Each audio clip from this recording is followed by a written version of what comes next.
For the last 4 seasons, I have been actively campaigning for the Portland Trail Blazers to trade Damian Lillard and for him to request a trade. So naturally, he finally does it the one day in the last year where my editor is completely unavailable.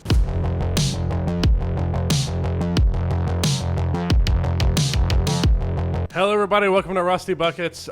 Subscribe to the channel if you haven't already, and drop a like. It is much appreciated. As you can tell, this video is going to be edited by me. Also, as you may or may not be able to tell, I am sick.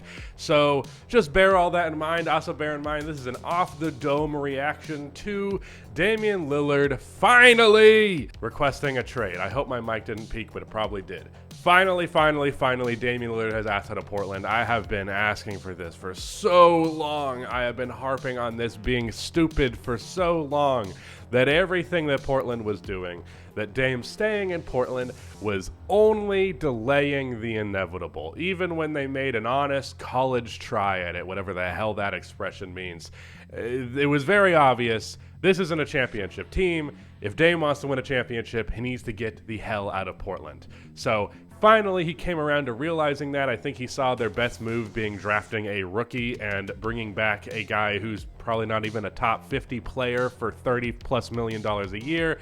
Saw that and was like, okay, yeah, this isn't going to do it. This is not enough to win a championship. I'm 33. I give in. I'm going to let it go. So the first thing I want to talk about is Portland here. We're going to talk about the teams that could potentially trade for Dame, and of course, we're going to get more into that. I want to get more into that once an actual trade has transpired.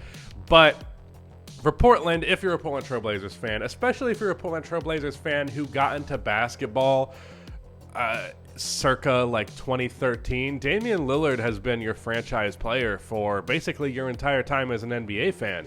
So it's got to be a bittersweet feeling. I do sympathize with you on that regard, maybe just purely bitter depending on your perspective.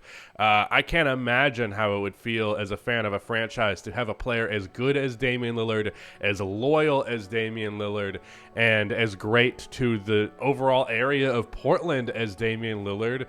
I mean, you don't get someone who embraces a franchise like that very often, so the prospect of losing them in any capacity, it's gotta hurt, man, and I feel genuine sympathy for you. But on the bright side here, this was what was best. It just frankly was for every party involved, for Damian Lillard, and for Portland, and for whatever team ends up trading for Damian Lillard.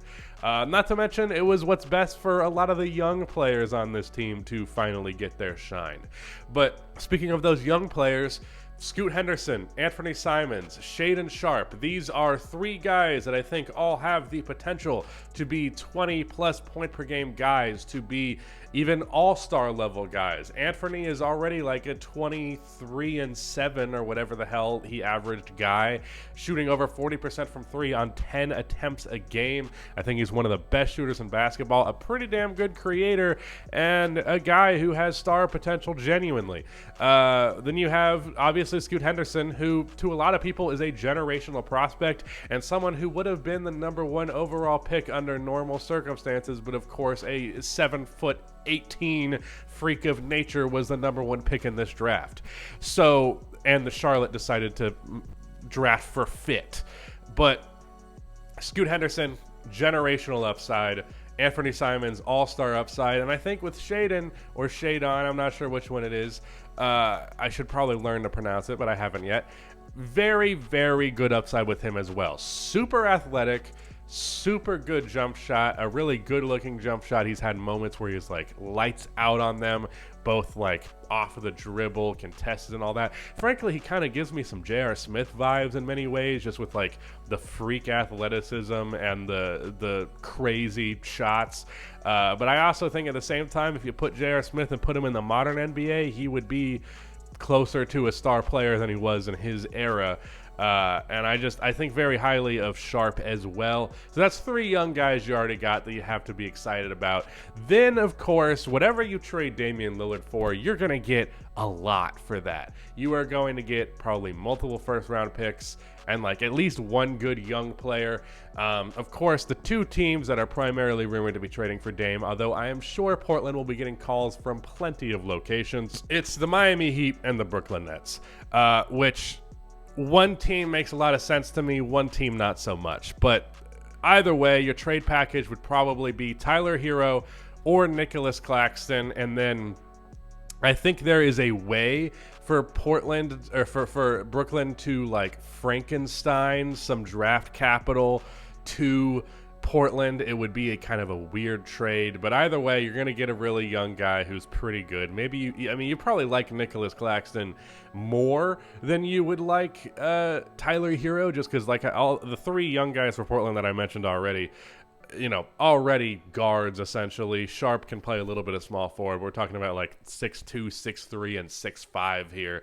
You don't want like another 6'5" creating two guard who doesn't play much defense. So, I could see them potentially being more interested in Claxton, but at the same time, Miami would give you so much more draft capital because Brooklyn obviously traded like all of their picks for James Harden. So that's something you have to bear in mind. And the thing about Brooklyn is I'm afraid that if you trade Dame to Brooklyn, you're ultimately going to gut the roster too much for them to actually be really good. Because if you're actually looking at what they have in terms of assets, it's primarily veterans that you would have to trade in order to get the draft capital necessary to trade for Dame. So by the time Dame got there, it would practically just be him and Mikal Bridges. So for that reason, I don't know that Dame would be that interested in Brooklyn, although I do understand why Brooklyn would be an appealing place in general to be, not just from a pure basketball standpoint. Obviously, Damian Lillard has super valued that aspect of his life.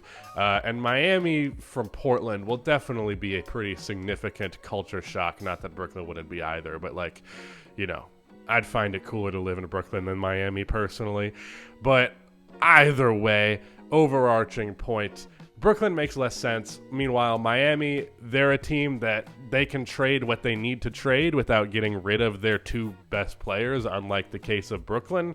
And subsequently, I just think that team has a way better chance of competing for a championship. They were just in the finals, obviously, not getting beat in the first round by the Sixers because they had no business being there in the first place and only were because Durant and Kyrie got them like 30 wins before they left. So, yeah, I think a Miami trade makes more sense. And if you're a Portland Trailblazers fan, Tyler Hero, or maybe Tyler Hero gets rerouted to be something else because, again, redundancy with a bunch of young guards, or maybe you hold on to him and you don't care about winning. So you're like, we'll play 4 guards prominently in our rotation and we'll give a bunch of mismatches and a bunch of points, but we'll see what we have in everybody and trade 1 or 2 of them. But either way, it's a very good start to a rebuild, about as good as it gets.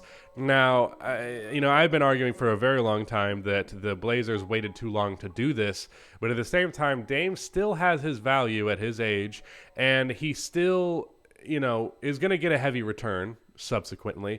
And you ended up getting Scoot Henderson, Sharp, and Anthony, all of those guys being excellent, all of those guys having a ton of upside, all while doing this. So they could have potentially escaped this situation being we didn't actually wait too long, which is something I've been saying they would feel after trading him. And of course, I feel like they definitely would have felt like that if they didn't trade him this particular offseason. Joel Embiid is the only guy that I think if you traded Scoot Henderson for him, I'd be like, okay, yeah, that makes sense. If you get Joel Embiid, I'm not gonna argue with you about that one. But even if the real best case scenario was Paul George, if you traded Paul George for Scoot Henderson, in 3 years, you're regretting that move. I'm sorry, you are. The Blazers would not win a championship. I think at best they would push Denver to 6. And then by the time Dame's 37, he'd be like, okay, I officially have to leave now. And he wouldn't be able to be the same player, more likely than not. Maybe, who knows? Players are great so old these days, but there's enough of a window for Dame. I wish he had more of one, but there is enough. For Miami, this is obviously very exciting because I'm just strongly of the opinion he's going to end up in Miami, but, we'll see.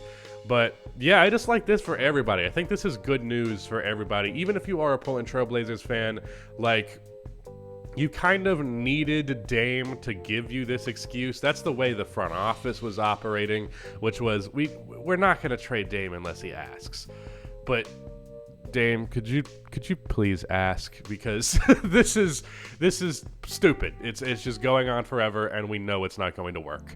So he finally, in a way, Portland is freeing Dame, and Dame at this point is freeing Portland. And for Miami, of course, they're getting a superstar level guard who will elevate their offense significantly, which of course was a very big factor in why they did not beat Denver, because the reason they made it to the finals was their defense and their offense just being okay. And once Jimmy Butler dealt with that ankle injury, that was not good enough offense. So Dame would definitely offset that. He instantly goes there and is easily their best creator. I really like the fit with him and Bam and Jimmy. It's very good. I do worry about for Miami that their roster would be stretched a little thin because they just lost a couple of guys.